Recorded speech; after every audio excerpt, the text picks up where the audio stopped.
네, 반갑습니다. 푸른꿈 영어학원. 오늘은 어, 좀 이렇게 공부나 인생 좀 태도에 관련된 이야기를 좀 하고 싶어서 어, 좀 그 동영상을 올려드려요. 보통 부모님들이 그러니까 좀 이런 말씀을 많이 하세요. 상담을 하러 올 때 우리 아이는 되게 성실하고 할 만한 걸 다 하는데 성적이 잘 오르지 않는다. 뭐 이렇게 말씀을 하시는 좀 부모님들도 많더라고요. 그러니까 성실함의 기준? 그러니까 나름 뭔가를 했다는 기준? 그거는 이제 뭐 사람마다 사실 편차는 있어요. 내 목표가 내가 전에 30점을 맞았는데 내 목표가 뭐 60점, 70점이었다면 그만한 어떤 노력을 하는 것도 굉장히 중요하죠. 60점, 70점을 맞기 위해서 필요로 하는 그런 노력도 중요하다. 근데 이제 내 목표가 6, 70점이 아니라 80점 또는 90점 이제 그런 거를 노리는 친구들, 보통은 이제 중학생들, 뭐 고등학생들도 마찬가지겠지만 중학생들이 보통 이제 저희 학원을 찾아올 때는 일단 기본적으로 90점을 좀 목표로 해서 오는 경향이 있다. 그런 말씀을 좀 드려요. 성실한데 성적이 안 나온다. 보통 우리가 성실하면 뭐 열심히 하면 뭔가 보상이 떨어진다. 뭐 그런 얘기를 하는데 그런 거는 아니겠지만 제가 이렇게 지켜본 바로는 사실 성실하지가 않아요. 그러니까 성실의 영역이 뭐 제때 와서 숙제를 요렇게 잘 해오는, 그러니까 숙제를 해온다라는 개념도 이게 좀 다르더라고요. 그 지금은 많이 공부 태도가 개선된 친구가 있는데 한 친구가 좀 기억이 나요. 이 친구가 제가 기억이 맞다면 작년 한 10월쯤인가 요때 왔던 것 같아요. 작년 10월쯤. 10월쯤에 입회를 했는데 10월쯤에 왔어요. 굉장히 조용해요. 애가 되게 조용하고 그래서 뭐 그냥 시키면 다 합니다. 이렇게 얘기를 하더라고요. 근데 이제 막상 이 친구를 이제 공부를 시키다 보니까 이제 기말고사 기간이었을 거니까요. 공부를 시켜 보니까 일찍 오는 것도 잘해. 그리고 또 숙제는 잘해 와요. 근데 그 숙제를 잘해 온다라는 개념을 보니 그러니까 제가 봤어요. 아니 정말 성실한 것 같다. 처음 한 일주일 봤을 때는 이 친구가 성실한 것 같은데 쪼끔 공부를 하는데 좀 힘들어 하더라고요. 쪼끔씩 하다가 이렇게 졸 수도 있고 쪼끔씩 하다가 가만히 있더라고요. 이게 공부를 하고 있는 건지 안 하고 있는 건지를 저도 처음이니까 모르잖아요. 근데 전문가로 이제 저는 다가가야 되니까 '얘가 공부를 어떻게 했나.' 이걸 다시 한번 쭉 살펴봤어요. 그랬는데 그냥 앉아 있더라고요. 그러니까 책상에 앉아 있는 거야. 1 시간을 수업을 하면 1 시간 동안 그냥 책상에 앉아 있는 거예요. 앉아서 뭘 하느냐. 자료를 보겠죠. 이렇게 막 자료를 열심히.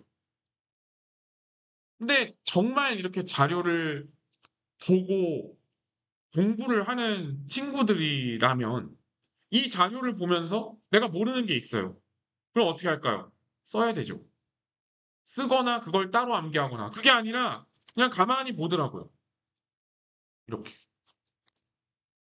뭐 그걸 통해서 암기할 수 있는 친구들도 있는데 근데 결과 아웃풋이 너무 안 나오는 거예요. 결과에 대한 아웃풋이 너무 안 나와. 성실하게 뭘 했다 어쩌고저쩌고 하는데 결과에 대한 아웃풋이 안 나와요. 그래서 제가 좀 의문을 가졌어요. 이 친구 일주일 딱 보고 '아 이거는 성실한 영역과는 다르다.' 그러니까 우리가 보통 그냥 제때 오고 숙제 잘해 오고 그러면 그걸 성실하다고 판단하지만 그걸 더 넘어서야 되거든요. 그러니까 공부를 하는 데 있어서 더 넘어서야 돼. 내가 어떤 오늘 지문을 배우기 위해서 이 지문을 정말 씹어먹고 알기 위해서 모르면 선생님한테 질문을 해야 되고 뭐 질문을 좀 부끄러워서 못 한다면 제가 다가가서 해야 되는 건데 대답을 쉽게 못 해요. 그러니까 이거는 그냥 3 시간 동안 앉아서 공부를 한 게 아니라 그냥 자리만 있다가 간 거죠. 그래서 제가 이 친구한테 내렸던 처방전이 "너는 성실한 게 아니다. 이건 성실한 게 아니다." 앉아 가지고 뭐 좀 졸 수는 있죠, 피곤한데. 근데 그냥 앉아 가지고 내용만 그냥 보고 밑줄 긋는 요런 얘기만 하면 그건 성실한 게 아닌 거예요. 태도와 습관을 아예 바꿔 버려야 된다. 모르는 부분이 있다면 적극적으로 쓰면서 자기 걸로 만들어서 암기를 하든가 안 되면은 뭐 선생님한테 방법을 물어보든가. 그런 부분들이 좀 있더라고요. 그래서 사실은 인제 그런 문제 때문에 사실 1 학기 아니 2 학기죠. 2 학기 때 시험 점수는 사실 안 나왔어요. 원하는 만큼 나오질 않더라고요. 그래서 겨울방학 때부터 이 친구를 거의 개조하다시피 그냥 바다 구경하듯 보듯이 공부하지 말아라. 이제 모르는 단어를 싹 다 밑줄을 쳐라. 찾을 수 있으면 찾아라. 아니면 내가 알려줄게.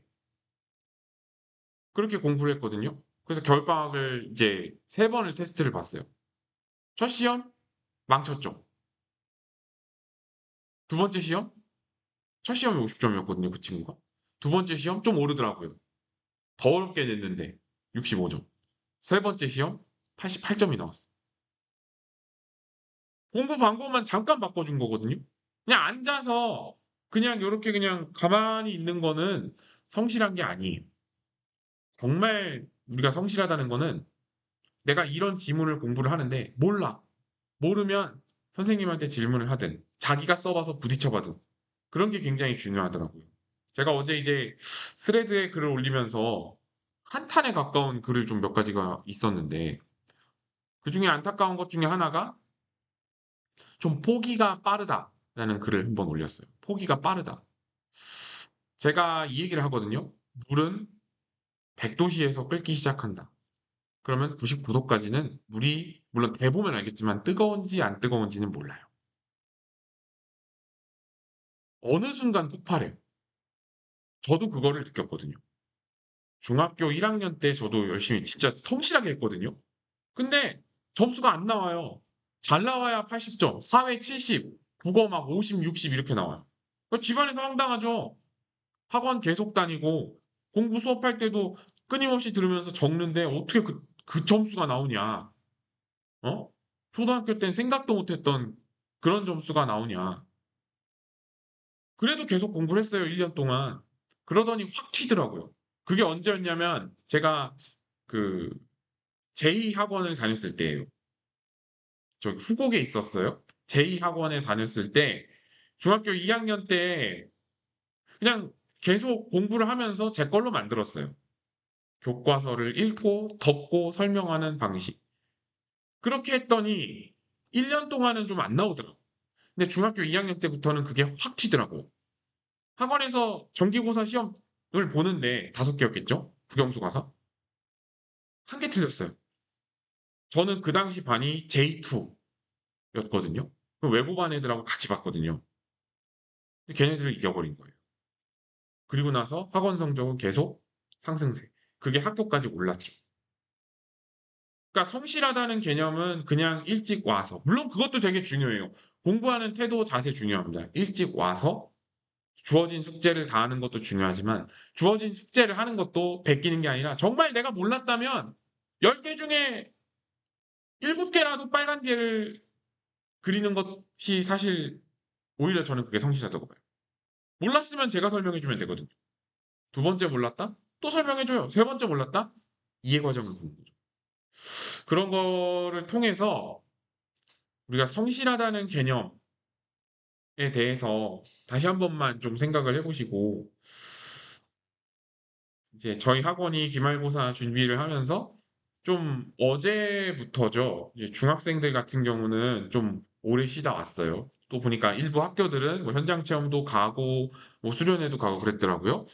그리고 고등학생들은 사실은 시험을 끝나자마자 바로 기말고사를 준비를 하고 있는데 어제부터는 아니에요. 제가 계속 그 시험을 시작한 때부터는 거의 뭐 뒤집어 놓고 있어요. 그러니까 다 맞았어요. 아 열심히 이렇게 했는데 채점했는데 다 맞았어. 근데 막상 문제를 풀면 못 풀어. 왜 그럴까? 아 순간적으로 암기했구나. 그러니까 막상 문제 풀 때는 모르는 단어가 열심히 나오기 시작하는 거죠. 그거를 좀 강화를 하고 단어의 역량을 좀 쌓고 문법은 모른다. 단어를 모른다. 그래서 제가 문법을 모르면은 제가 필기는 해 주지만 다시 한번 빨간 펜으로 써 줘요. "너 이거 나중에 할 때 이거 봐. 시험 볼 때 시험 보기 전에 영단어 다 했으면은 지문 볼 때 그것만 봐. 나머지 다 할 거 아니야." 뭐 천리길도 한 걸음 아니 돌다리도 두드려 보고 가니까.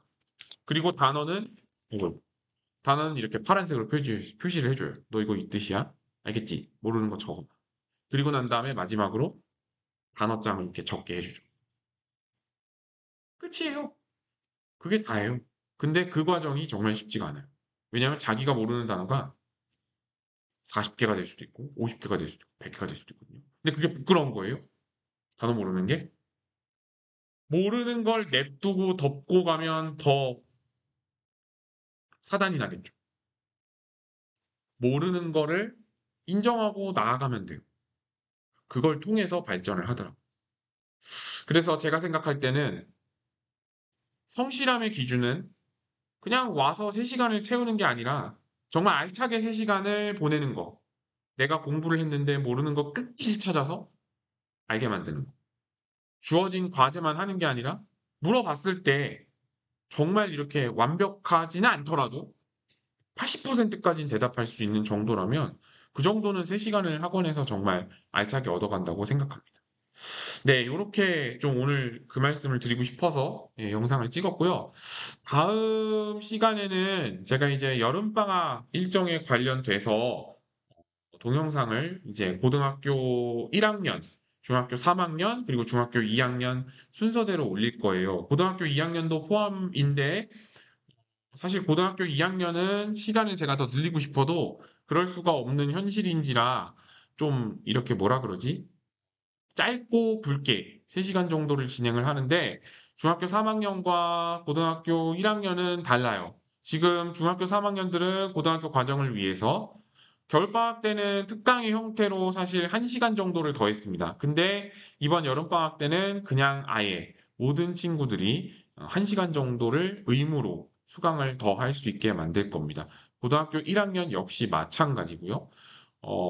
그래서 여름방학이 짧아요. 학교마다 막 이제 2주밖에 안 하는 학교들도 있긴 한데 이 짧은 여름방학을 그래도 좀 이렇게 알차게 공부하고 넘어갈 수 있게끔 지도를 하겠습니다. 네, 감사합니다.